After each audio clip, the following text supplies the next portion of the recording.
Hello friends, स्वागत है आप सबका आपके अपने यूट्यूब चैनल में डियर पीपल टीचर में।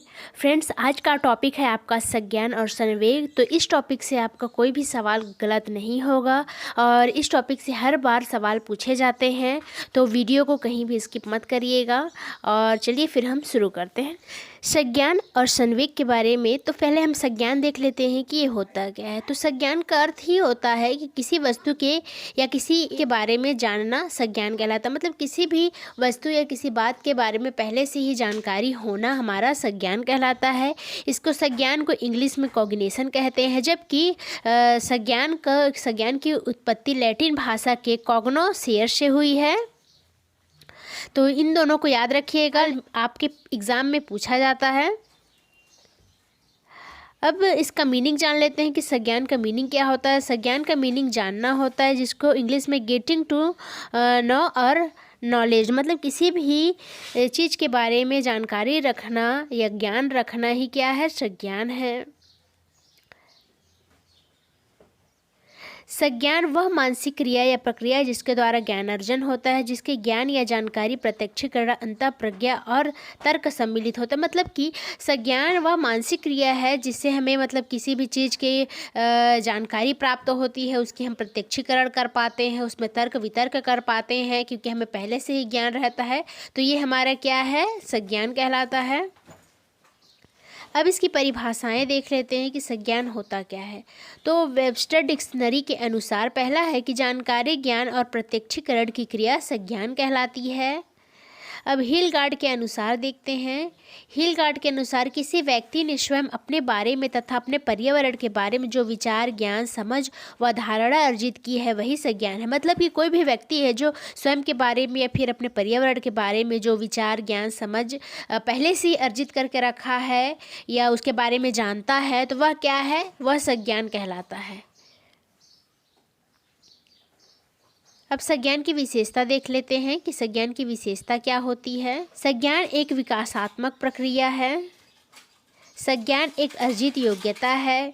मतलब संज्ञान क्या है कि पहले हम किसी चीज़ को नहीं जानते रहते हैं, पहले किसी चीज़ को हम जानते हैं, फिर अब जब उस चीज़ को हम जानने लगे हैं तो वो हमारा क्या हो जाएगा, वो हमारा संज्ञान बन जाएगा। अब जब संज्ञान बन गया है तो हम उसके बारे में और विस्तार से जानने की कोशिश करेंगे, तो क्या है, उसका विकास हो रहा है। तो क्या है, संज्ञान एक विकासात्मक प्रक्रिया है। संज्ञान एक अर्जित योग्यता है, मतलब उस चीज़ को हम सहेज के रखते हैं, हमारे माइंड में रहता है, तो ये क्या है, अर्जित प्रक्रिया है। संज्ञान के विकास में चिंतन, कल्पना, स्मृति एवं पूर्ण अनुभवों का योगदान होता है। मतलब संज्ञान के विकास या संज्ञान के बारे में जो भी हमें जानकारी होती है तो हम उसमें चिंतन भी करते हैं, उसमें कल्पना करते हैं, हमारी बुद्धि का भी इसमें सहयोग होता है और अनुभवों का भी योगदान होता है। संज्ञानात्मक संरचना में परिवर्तन होता रहता है। मतलब ये है कि संज्ञान जो भी हमें किसी भी चीज़ के बारे में जो भी ज्ञान अर्जित है उसकी संरचना में कभी ज़्यादा तो कभी कम परिवर्तन होते रहता है।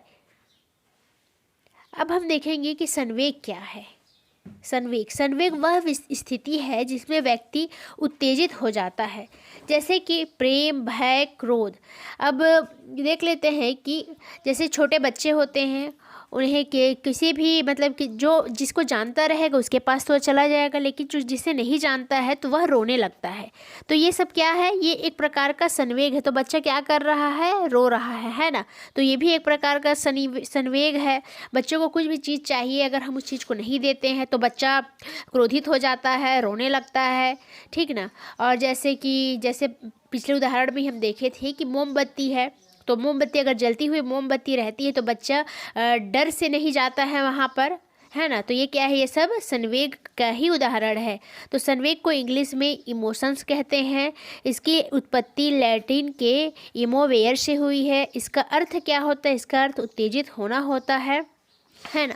संवेग इसमें विभिन्न शारीरिक परिवर्तनों द्वारा पहचाना जाता है। मतलब संवेग को हम विभिन्न शारीरिक परिवर्तन के द्वारा पहचान सकते हैं। अब इसकी परिभाषाएं देख लेते हैं। पहला, वुडवर्थ के अनुसार संवेग व्यक्ति की उत्तेजित दशा है। मतलब कि संवेग मतलब कोई भी हमारे शरीर में जो भी उत्तेजना होती है तो वो किसके कारण होती है, संवेग के वजह से ही उत्तेजित होती है। रॉस के अनुसार संवेग चेतना की वह अवस्था है जिसमें रागात्मक तत्व की प्रधानता होती है। मतलब रागात्मक तत्व बोले तो प्रेम हो गया, हास्य हो गया, आमोद हो गया, प्रमोद हो गया, ये सब क्या है? संवेग चेतना की वह अवस्था जिसमें रागात्मक तत्व की प्रधानता रहती है। जर्शेल्ड के अनुसार आवेश में आने, उत्तेजित हो जाना या भड़क जाना के संवेग कहते हैं। भड़क जाना मतलब क्रोधित हो जाना हो जाता है ना। आवेश मतलब लड़ाई के लिए आगे आ जाना, तत्पर हो जाना, ये सब क्या है? संवेग ही प्रदर्शित करता है। अब संवेग के प्रकार देख लेते हैं। तो संवेग दो प्रकार के होते हैं, पहला सकारात्मक संवेग और दूसरा नकारात्मक। तो सकारात्मक संवेग के बारे में पहले पढ़ेंगे। ऐसे संवेग जो उत्पन्न होने पर स्वयं को अथवा किसी अन्य को किसी भी प्रकार से हानि नहीं पहुंचाते हैं, जैसे स्नेह, हर्ष, प्रेम, आमोद। मतलब ये सब जब भी ये सब संवेग जब हमारे अंदर उत्तेजित होते हैं तो किसी भी को यह नुकसान नहीं पहुंचाते हैं, तो ये क्या है? सकारात्मक संवेग है। अब आ गया नकारात्मक संवेग के बारे में। तो ये नकारात्मक संवेग ऐसे संवेग जो उत्पन्न होने पर स्वयं को अथवा किसी अन्य को किसी न किसी प्रकार से हानि अवश्य पहुंचाते हैं, तो ये क्या है? आपका नकारात्मक संवेग है। जैसे कि भय, क्रोध, घृणा, ईर्ष्या, आत्महीनता। तो क्या है? आत्महीनता में भी हम स्वयं अपने ऊपर को ही, अपने आप को ही तो हम हीन महसूस कर रहे हैं, तो इससे क्या है? हमारे ही हमको ठेस पहुंच रही है। तो ये क्या है? इस संवेग से किसी न किसी रूप में हानि हो रही है। घृणा हो गया, जलन हो गया, क्रोध हो गया, गुस्सा हो गया, इसमें किसी न किसी प्रकार से दूसरों को हानि अवश्य ही पहुंच रही है, तो यह नकारात्मक संवेग कहलाता है। अब देखते हैं संवेग की विशेषताएं। संवेग की विशेषताएं ये परिवर्तनशीलता है। मतलब संवेग परिवर्तन होते रहता है। जैसे कभी मतलब कि अगर कुछ चीज़ अच्छा हुआ है तो उसमें खुशी होती है, अगर कुछ चीज़ गलत हुआ है तो उसमें क्रोध आता है। तो ये क्या है? संवेग परिवर्तन होते ही रहता है। व्यापकता मतलब संवेग में हमेशा व्यापकता होती है। संवेग सुखद या दुखद दोनों हो सकता है, क्योंकि कभी खुशी तो कभी दुखी, ये दोनों ही इसके रूप हैं, है ना। अनिश्चितता मतलब कि संवेग कभी भी कुछ भी चीज़ अचानक से हो जाती है, इसलिए ये नहीं कह सकते कि संवेग निश्चित रूप में या निश्चित समय में, निश्चित टाइम में ही आएगा, क्योंकि यह अनिश्चित होता है। संवेग की विशेषता में यह शारीरिक परिवर्तन होता है। तो शारीरिक परिवर्तन से भी संवेग उथल पुथल होते रहता है। विचार शक्ति का लोप होता है। विचार शक्ति मतलब जब इंसान के अंदर संवेग आता है तो उसे कुछ भी विचार करने में कठिनाई होती है, वहाँ पर वह सोच विचार नहीं कर पाता है। चाहे वो गुस्सा जब होता है तो इंसान मतलब अपने आप को काबू नहीं कर पाता, तो क्या है? विचार शक्ति का लोप होता है। और व्यक्तिगत विभिन्नता भी इसमें प्रदर्शित होती है, क्योंकि क्या है कि हर किसी को एक ही टाइम पे क्रोध नहीं आएगा, ना ही एक ही टाइम पे प्रेम आएगा। तो सब में विभिन्न प्रकार के समय में विभिन्न टाइप से ही संवेग आता है। वीडियो पसंद आया हो तो लाइक, कमेंट, शेयर करना ना भूलें। और अगली वीडियो में हम फिर से मिलते हैं। संवेग का ही एक वीडियो आएगा जिसमें विभिन्न मनोवैज्ञानिक के अनुसार संवेग की मूल प्रवृत्तियों के बारे में बताया गया है, जिसे हम दूसरी वीडियो में देखेंगे। तो फिर चलिए, फिर ऑल द बेस्ट तब तक के लिए।